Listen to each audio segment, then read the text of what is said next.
What is going on, gunfighters? Saddle up for another episode of Gunfighter Life, the podcast where we talk about gunfighting the right way, with God at the center, Judeo-Christian values, and real-world first-hand experience. First and foremost, I am a Christian, a servant of God, and a follower of Jesus Christ. God has blessed me to do many things in my life, for I could do nothing apart from Him. U.S. Marine Corps combat veteran, did a couple of tours in Iraq. As an assaultman after my combat tours, I was an urban warfare instructor for the Marine Corps under Mojave Viper. Also served in the U.S. Army, both full-time and part-time National Guard. Also did several years in law enforcement, LAPD. I worked regular assignments and more specialized assignments. Been a private contractor for a 3-letter government agency. That's all I'll say about that.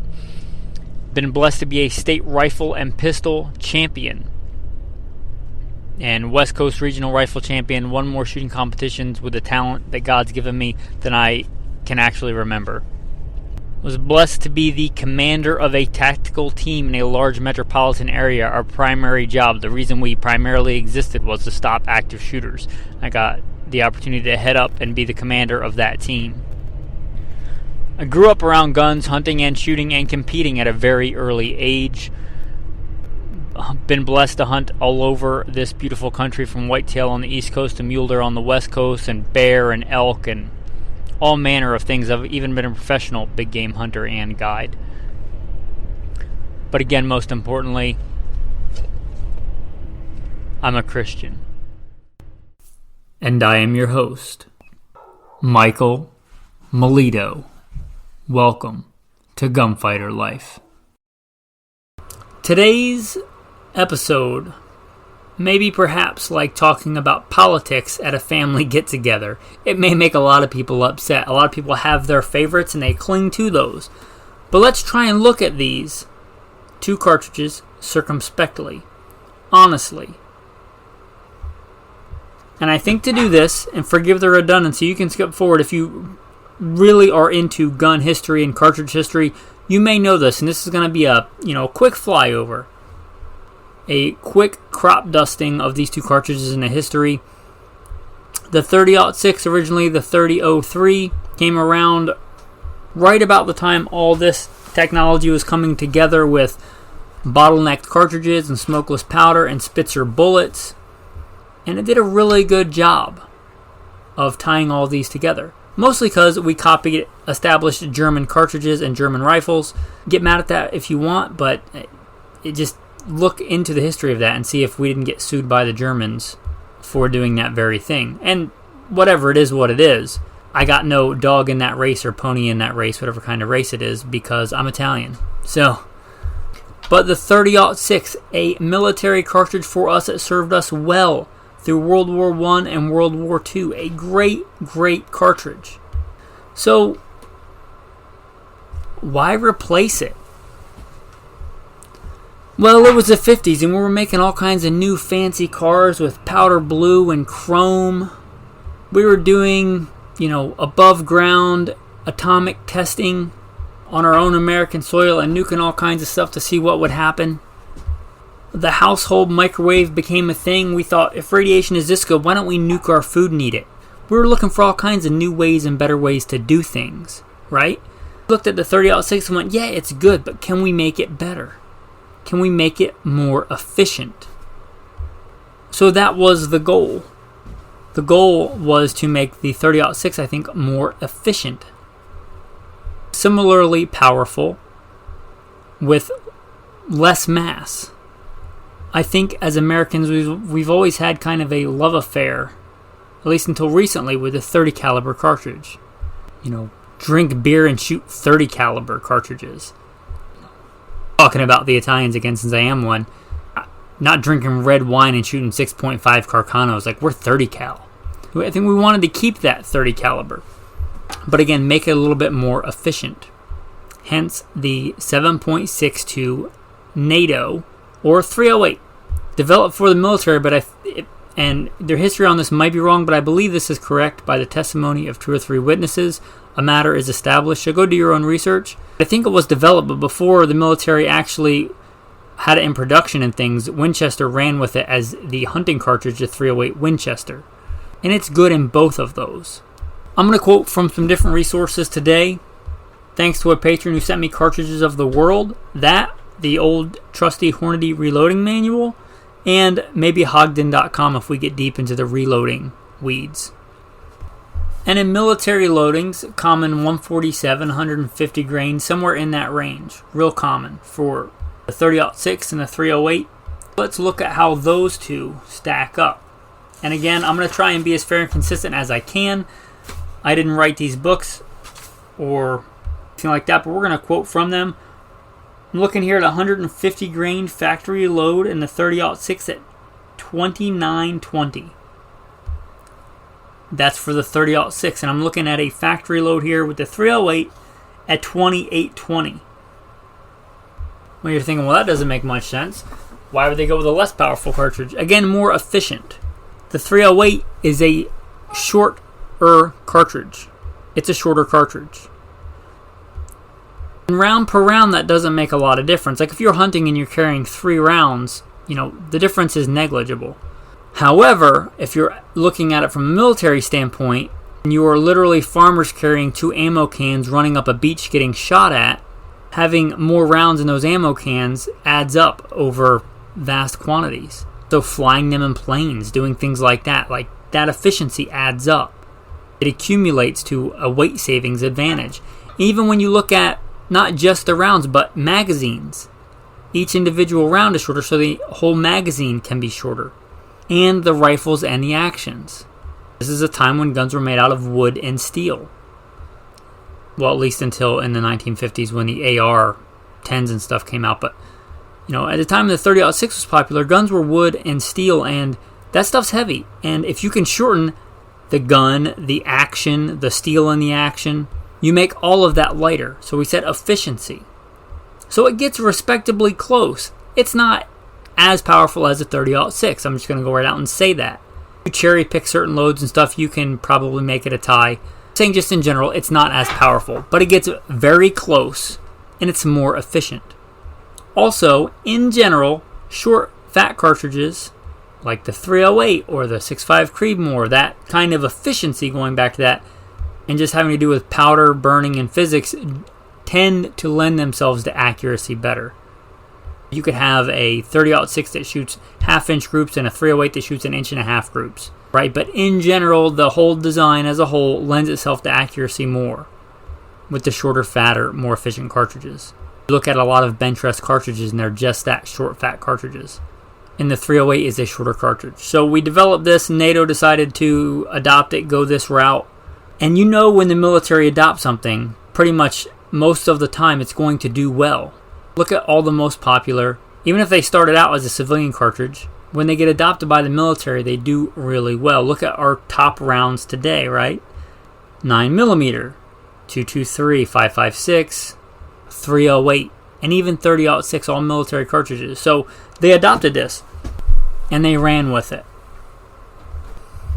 Now, what does this mean to you or to me? I'd say if you're talking about the best all-around cartridge for a rifle, I'm going to give it to the 308, the 7.62 NATO. And again, I'm talking all around. It's a great hunting cartridge. It's a great tactical cartridge. My go-to rifle is a Scar 17 in 308. The M1 Garand is a good rifle, but if the peanut butter and chocolate is hitting the fan, are you going to take an M1 Garand over a Scar 17? Most modern, I'm going all the way back to like the FAL, right? The FAL. Most of those little big bore, what we refer to as a main battle rifle in some circles, they're in 308. You're going to have like one full power rifle round. The 308 does a lot of things really well. So it's the most well-rounded and it's the most efficient. It's a great deer round. You've listened to the bio hopefully before, even if you skipped it today. I've been a professional big game hunter and guide. I've hunted all over this beautiful country. I'm very blessed to do that. Slain all manner of beasts. The biggest hunting rifle that I own, the biggest caliber, is .308. For the vast majority of people, it will kill anything that most people are going to encounter. There are advantages of .30-06 we'll get to later, but for most people that are going to hunt whitetail, maybe black bear, .308, right, there's no percentages in death. Something is dead or it's not dead. Anything, even elk, right, the .308 will put it in the dirt. Do you believe the world record whitetail buck ever shot was shot with a .308? Now, it could have just as easily been shot with a .30-06. It'll do the job. It'll do the job for the vast majority of game that most people are going to hunt. It's also a really good choice if you want to step up in power from an AR-15 to like an AR-10. You know, and I know that's kind of a trademark thing, but the larger pattern of combat rifles. So it's best all around, and it is efficient. If you're carrying a bunch of magazines, it makes sense to save that weight. Now, the military is often quite a bit behind when it comes to adopting new technology, and there's good and bad reasons for that. But, you know, our military sniper rifles have been .308, 7.62 NATO for a long time. They've proven themselves effective in that guise. You know, Carlos Hathcock with a Winchester Model 70, or U.S. Marines for decades using the Remington 700, which is basically the same gun you can go down to Walmart and buy. An effective rifle and cartridge platform. Does that mean it's always better than the .30-06? No. Where I said that the .308 is the most well-rounded, it can do tactical and hunting applications very well, the .30-06, I think, is the most flexible as far as loads and bullet weights and all that go. Going back to our data, you know, most factory loadings are going to top out with a .308 Winchester at 180 grains. And again, for most things, black bear, deer, even elk, that's plenty, right? But the .30-06 Springfield tops out at 220 grain. And these are both factory loadings. And these are common for big manufacturers, not like some boutique company that could specialty load you whatever. I have reloaded 200 grain, you know, soft point .308 rounds. But if we're trying to stay fair and consistent, 180 grains is where the .308 Winchester tops out. And 220 grains is where the .30-06 tops out. I think if you're talking about the most... and I should say on the opposite end of that, I said most flexible. Both of them pretty much start out at 110 grain bullet. So there's that, right? You're looking at 110 grain on the low end and velocity at 3,200 with the .308, and you're looking at velocity of 3,300 at the .30-06. So again, it's a little bit more powerful. And also, a correction, in this book, it lists 100 grain loading for the .30-06. And it lists all the way up to a 220 grain. So again, more flexible. And I should give some velocities on the 220 grain for the .30-06, which doesn't really exist for the .308 in common factory loadings. You're looking at 2410. That's a beefy load. Even if you're talking about running the same 180 grain load with the .308, it's 2620, and with the, at least for these two loads, with the 180s, you're looking at 2700 with the .308. So if you're talking about hunting, again, as we stated, if you're carrying 5 rounds in the gun and maybe another 6 or 10 on you going out hunting, the difference in weight really isn't going to make that much difference. If you want a short, light, handy mountain rifle, which is a way I like to hunt spot and stalk hunting out west, yeah, that short action is a few ounces lighter. You're talking an all-around hunting rifle, 7-8 pounds, 9 pounds with a scope and everything. Those few ounces aren't going to make that much difference, and you get a lot more flexibility. Again, 100 grains up to 220 grains, that's a wide range. Again, if you're talking about real common 150 grain bullets on whitetail, I don't think it makes a ton of difference. They'll both be dead with either one if you put a good shot, and they'll both run away if you have a crappy shot.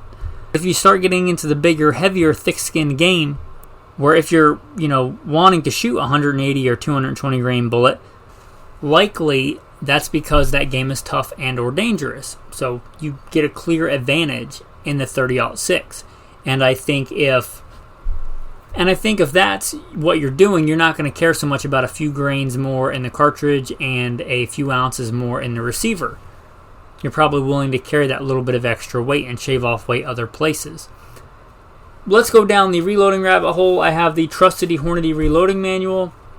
I'm looking at 165 to 168 grain bullets in the 308, and most of them top out at 2600. One tops out at 2700, but the vast majority, you're topping out at 2600 with 165 to 168 grain bullets.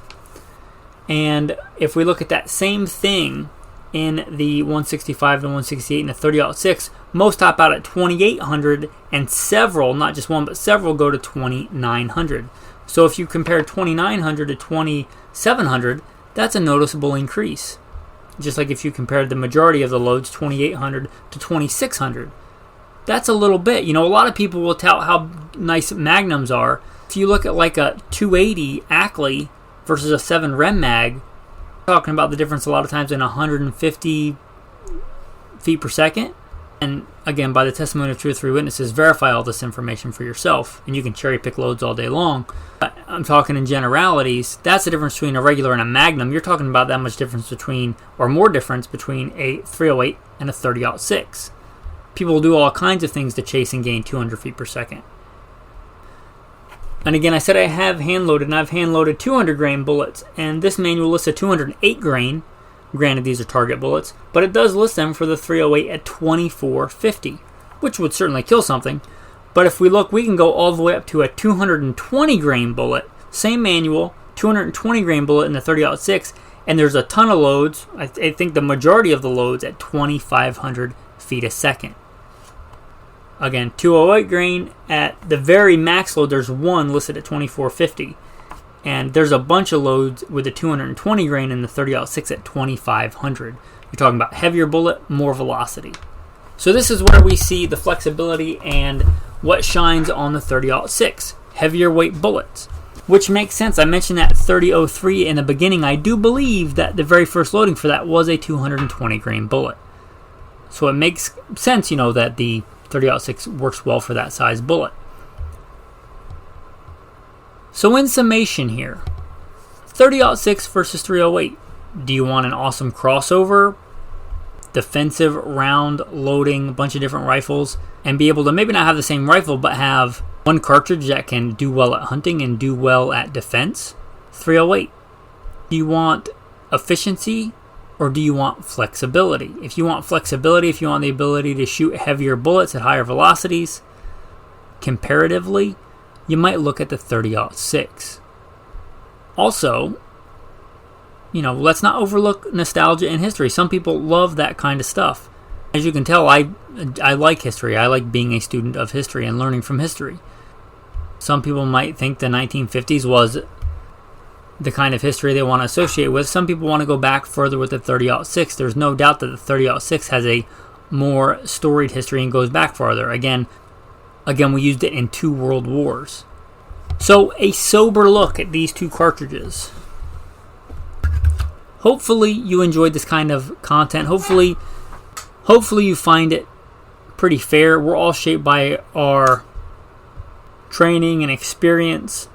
But hopefully we should not let that cloud our judgment on reality and facts. Anyway, if you enjoyed this podcast, if you like the technical, nerdy stuff like this, if you like just listening to some good content that's not full of a bunch of using the Lord's name in vain and blasphemies and disgusting, filthy things that sadly it's hard to find other media without it, if you enjoy any of that, hopefully you will consider supporting the podcast. There'll be a link in the show notes. With that, I want to roll into the tactical verse of the day and then the tactical tip of the day. Wherefore, my beloved brethren, let every man be swift to hear, slow to speak, slow to wrath. For the wrath of man worketh not the righteousness of God. Tactical tip of the day. Reloading manual. If you want to go cheap, get a used one or get one on sale when they come out with the next year's edition. Even if you don't reload, they're a great resource.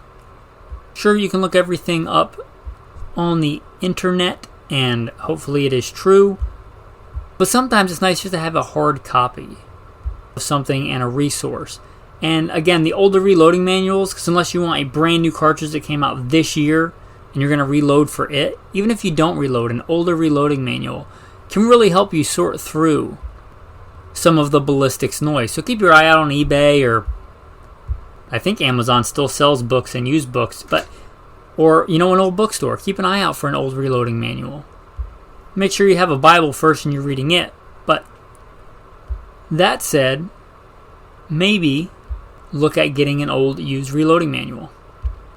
Anyway, with that, thanks for listening and have a blessed day.